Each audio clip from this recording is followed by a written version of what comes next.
Hello everyone and welcome back to my channel. Today I will talk to you about how Elvis Presley became the biggest legend that ever lived. For all you die-hard Elvis fans out there, remember my friends, that Elvis will always be the king, today, tomorrow, and forever. Which is one of my favorite Elvis songs in the world. He sang Today, Tomorrow, and Forever, back in 1964, with the woman that he should have married, which was Anne Margaret. They both sang this beautiful duet while making the classic movie Viva Las Vegas. But I will get to that in a different video. For now I want to kick off from where I finished in my previous video, Elvis Part 3. This is part 4 of 50, so please join me. Elvis kicked off his music career in 1954, when he signed up with Sam Phillips. Sam was a songwriter, producer, and also the owner of Sun Records. He started recording songs straight away, and teamed up with Scotty Moore, Bill Black, and DJ Fontana. Fontana joined a few months later in 1955. Elvis played the guitar and was the lead singer, while Scotty was on lead guitar. Billy played bass and Fontana on the drums. Most people think that Elvis Presley's first recording was Heartbreak Hotel. But it wasn't. He sang at least 6 different recordings before Heartbreak Hotel, 3 being My Happiness, That's When Your Heartaches Begin, in 1953, which he had Sam Phillips write for his beautiful mother, Gladys.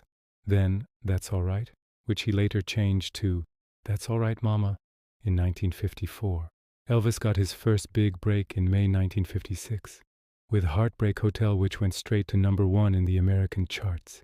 His second single, I Want You, I Need You, I Love You, which reached #3 in July 1956, followed by the double-sided hits Hound Dog and Don't Be Cruel, also in July 1956.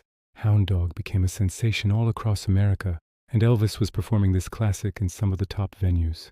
Elvis Presley became a phenomena that year back in 1956, releasing his third #1 hit, Love Me Tender, which would bring him into the movie scene, for in 1956 he would make his movie debut in the classic western Love Me Tender, co-starring Deborah Paget.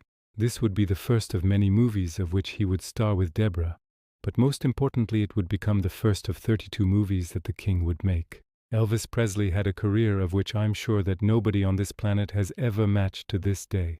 Those 32 movies do not even include his stage performances, such as That's the Way It Was and That's the Way It Is, which are also classed as movies, of which I don't know why. But the absolute fascinating stats about Elvis was the number of songs that the king sang. Did you know that Elvis Presley actually sang 756 songs in total? Yes, you heard that right. 756.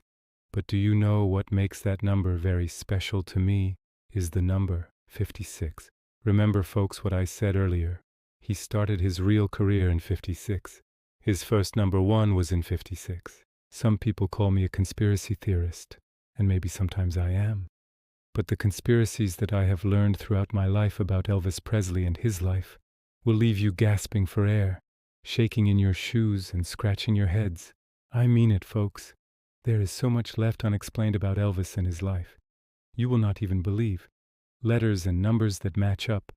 Numbers and dated in his movies, such as the number on the cable car that he shared with his co-star Juliette Prowse in the hit movie G.I. Blues back in 1960 while Elvis was in the army. Did you ever notice the number on that cable car right above their heads? That number was 76. Do you know what 76 stands for in Elvis terms? The number on his race car in the 1966 movie Spin Out was number 9. Do you know what number 9 meant to Elvis? No, I guess not. I will tell you in future videos what these numbers and figures meant to Elvis and why he had them put there personally. Elvis did everything in his lifetime for a reason, and you will learn all of this from me. Believe it or not, my friends, and this is something that you might not think possible, but Elvis Presley was exactly like Michael Jackson. They both had no life as children. They both had the same feelings. They were lonely. Everything was taken from them long before they passed away, even though they were both born 28 years apart. Michael Jackson was born in August and Elvis died in August. Weird, right? But just imagine if the king of rock and roll and the king of pop ever met each other. Believe it or not, they actually did. But could you even imagine if they had done a duet together? What would it sound like? I would love to hear such a song.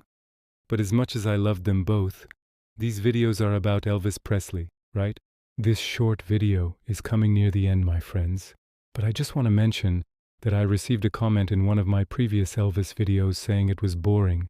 I will never dislike anybody in this world, and I will never reply with hate speech. I guess I am a bit like Elvis himself.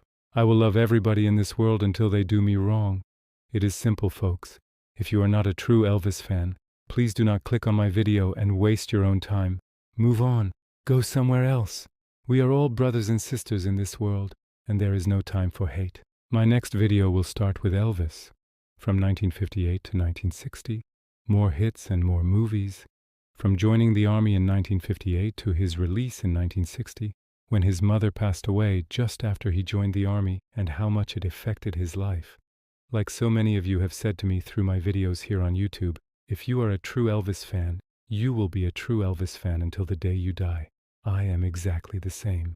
Elvis Presley will live on forever. Through you, through me, and through himself. Never stop believing, because that is all we have in this life. Good night, and God bless you all, my friends. For God is always looking down on you, and He will always give you His love.